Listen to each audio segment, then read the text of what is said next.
আসসালামু আলাইকুম সবাইকে। তো আমরা যে হাঁসের বাচ্চাগুলো এনেছিলাম ওইগুলোর বয়স আলহামদুলিল্লাহ এখন প্রায় 1 মাসের কাছাকাছি হয়ে যাচ্ছে। তো এই 1 মাস বয়সে পালতে আমরা কিছু সমস্যার সম্মুখীন হই এবং সেই সমস্যাটা ঘটে হচ্ছে প্রথম 1 সপ্তাহের মধ্যে। মানে হাঁসের বাচ্চার বয়স যখন 1 সপ্তাহ হয় ওই সময়টাতে এই সমস্যাগুলো দেখা দেয় এবং এরপরে আপনার দ্বিতীয় সপ্তাহ, তৃতীয় সপ্তাহ এবং চতুর্থ সপ্তাহে আলহামদুলিল্লাহ আল্লাহর রহমতে আর কোনোই সমস্যা দেখা দেয়নি। তো আমার অভিজ্ঞতার আলোকে আমি আজকে আপনাদের সাথে শেয়ার করব যে হাঁসের বাচ্চা ব্রুডিং চলাকালীন সময় আপনারা কোন বিষয়টা সব থেকে বেশি খেয়াল রাখবেন, কারণ ওই একটা বিষয় যদি আপনারা ঠিকঠাক মতো খেয়াল রাখতে পারেন তাহলে আমার মনে হয় না আর হাঁসের বাচ্চা পরবর্তীতে মারা যাবে, কারণ প্রথম 1 সপ্তাহের যত্নটাই আপনার ডিসাইড করে যে পরবর্তীতে আপনার হাঁসের বাচ্চাগুলো কীরকম থাকবে, মানে সুস্থ থাকবে নাকি অসুস্থ হবে না মারা যাবে। তো এটা এটা কিন্তু প্রথম 1 সপ্তাহ যত্নের মধ্যেই থাকে। তো এই প্রথম সপ্তাহটা খুবই গুরুত্বপূর্ণ। তো এই প্রথম সপ্তাহের যে কাজগুলো থাকে তার মধ্যে প্রধান যে কাজটা সেটা হচ্ছে তাপমাত্রা মেনটেন করা, ব্রুডিংয়ের তাপমাত্রা মেনটেন করা। এখন অনেকেই দেখা যায় যে যে ভুল কাজটা করে থাকি আমরা সেটা হচ্ছে 100 বাচ্চার জন্য 100 ওয়াটের একটা বাল্ব জ্বালাই দিই, 200 বাচ্চা আনলে 200 ওয়াটের একটা বাল্ব বা 100 ওয়াটের দুইটা বাল্ব জ্বালাই দিই, কিন্তু ব্রুডিং শেডে কোনো ইয়ে থাকে না, থার্মোমিটার থাকে না বা তাপমাত্রা পরিমাপক যে যন্ত্র সেইগুলো কোনো কিছুই আমরা রাখি না। তো এটা হচ্ছে প্রথম ভুল। এই ভুলটার কারণে যেটা হয় অনেক সময় কিন্তু তাপমাত্রা কমে যায় বা বেশি হয়ে যায়, যার কারণে কিন্তু হাঁসের বাচ্চাগুলার দেখা যায় বেশিরভাগ সময় কমে যায় তাপমাত্রা, আর কমে যাওয়ার ফলে কিন্তু হাঁসের বাচ্চাগুলার সঠিক সময়ে নাভিটা শুকায় না। আর নাভি না শুকানোর ফলে যেটা হয় সেটা হচ্ছে নাভিতে ইনফেকশন হয়, আর যার কারণে কিন্তু হাঁসের বাচ্চাগুলো ঠিক এইভাবে মারা যায়। মানে হঠাৎ করে দেখবেন ঘাটটার বাঁকা হয়ে যাচ্ছে হাঁসের বাচ্চার, ঝাঁকি দিয়ে লাফ দিয়ে মারা যাচ্ছে। তো এই সমস্যাটাই আমার হয়েছিল প্রথম অবস্থায়, আমি অতটা বুঝতে পারিনি, আর যার কারণে আর কি আমার মোটামুটি বেশ কিছু বাচ্চা মারা যায়। তো যাই হোক সেটা, তারপরও আলহামদুলিল্লাহ এখনও অনেকগুলা বাচ্চা আমি বাঁচাতে পারছি, কারণ সঠিক সময়ে ট্রিটমেন্টটা করতে পারছি। তো ট্রিটমেন্টের বিষয়ে আমি অন্য একটা ভিডিওতে বলবো। তো এই ভুলটা কখনোই করবেন না, আপনারা সঠিক তাপমাত্রায় হাঁসের বাচ্চাগুলো ব্রুডিং করবেন। তো হাঁসের বাচ্চা ব্রুডিং করার আগে অবশ্যই আমাদের জানতে হবে যে হাঁসের বাচ্চা ব্রুডিং করার ক্ষেত্রে কত তাপমাত্রা রাখতে হবে, কীরকম বয়সে কত তাপমাত্রা রাখবো।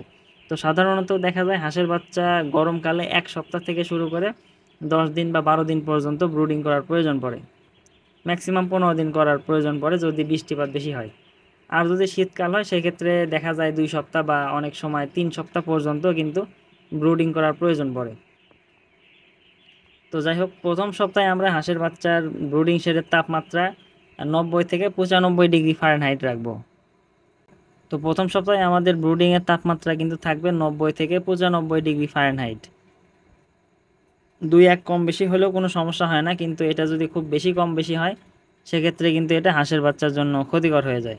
তো প্রথম 1 সপ্তাহ যখন চলে যাবে দ্বিতীয় সপ্তাহে আমরা তাপমাত্রা কত রাখবো, তৃতীয় সপ্তাহে আমরা তাপমাত্রা মোটামুটি 85 থেকে 90 ডিগ্রি ফারেনহাইট তাপমাত্রা রাখবো।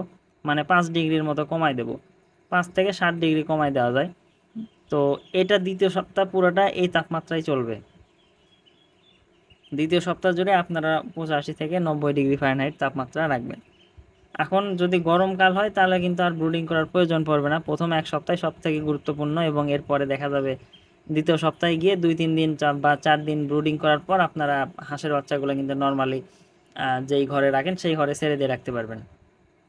আর যদি শীতকাল হয় সেক্ষেত্রে কিন্তু আপনার দ্বিতীয় সপ্তাহ ব্রুডিং করতে হবে, এমনকি তৃতীয় সপ্তাহে গিয়েও ব্রুডিং করতে হতে পারে যদি শীতের সেরকম প্রকোপ হয়। আর যদি রোদ টোদ হয় তাহলে হয়তো ব্রুডিং তাপমাত্রা কমায় দিবেন বা নর্মাল তাপমাত্রায় নিয়ে আসতে পারেন। তবে অবশ্যই রাতের বেলা আবার কিন্তু লাইট দিয়ে দিয়ে রাখতে হবে শীতকালে, এই বিষয়টা খেয়াল রাখতে হবে। তো দ্বিতীয় সপ্তাহে গেল 85 থেকে 90 ডিগ্রি ফারেনহাইট, এবং তৃতীয় সপ্তাহে আপনারা তাপমাত্রা রাখবেন হচ্ছে 80 থেকে 85 ডিগ্রি ফারেনহাইট। 80 থেকে 85 ডিগ্রি ফারেনহাইট তাপমাত্রা রাখবেন তৃতীয় সপ্তাহে।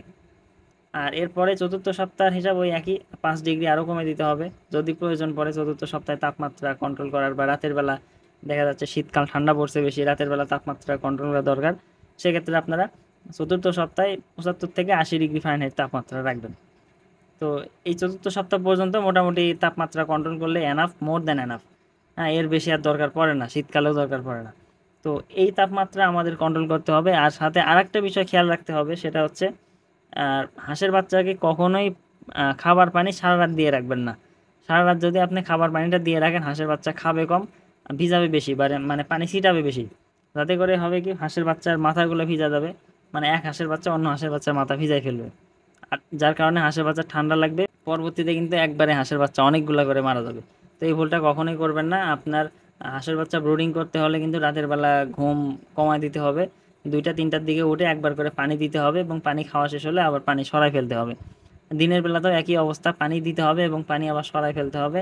আর পানি যে পাত্রে দিবেন সেই পাত্রের ভিতর আম, যে ইয়াগুলো আছে, ইটের খোয়া অথবা যে পাথর আছে পাথরগুলো দিয়ে রাখবেন এবং এমনভাবে দিয়ে রাখবেন যেন হাঁসের ঠোঁটের মাথায় শুধুমাত্র পানিটা যেন ঠেকে, মানে পানিটা যেন টাচ খায় আর কি। ঠোঁট যেন পানির ভিতর ডুবাতে না পারে, শুধু ওই পাথরের ফাঁকা ফাঁকা দিয়ে ঠোঁট দিয়ে অল্প অল্প করে পানিটা খাবে।